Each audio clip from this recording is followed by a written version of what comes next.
दोस्तों ये अताबाद झील की ताज़ा तरीन सूरत हाल है 14 जनवरी 2024 की।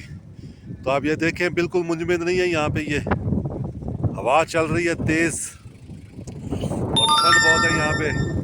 ये देखें आप, धूप भी निकली हुई है और यहाँ पे 4-5 बस जो है कश्तियाँ चलाने वाले वो बैठे हुए हैं और कोई बंदा ना बंदे की ज़ात है। तो अगर आप कहें कि आपने मुंजमद झील देखनी है तो इस साल वो मुंजमद झील भी नहीं है। जो नेट पे लोग पिक्चर्स शेयर कर रहे हैं गालिबन वो पुरानी पिक्चर्स हैं, तारीख नहीं लिखते होंगे साथ। जो करंट सूरत हाल है वो ये अताबाद झील की। और ये देखें बिल्कुल ये बाज़ार जो है वो गर्मियों में यहाँ बहुत रश होता है, इस वक्त कुछ भी नहीं है। और ये इस तरफ डेवल्स लव है। ये दोस्तों ताज़ा तरीन सूरत हाल है। मैंने कहा आप दोस्तों को बताऊं कि अताबाद झील की क्या सूरत हाल है।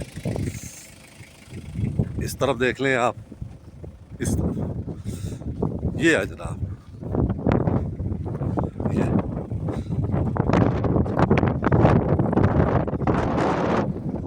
खुश रहें दोस्तों, दुआ में याद रखें। बहुत शुक्रिया।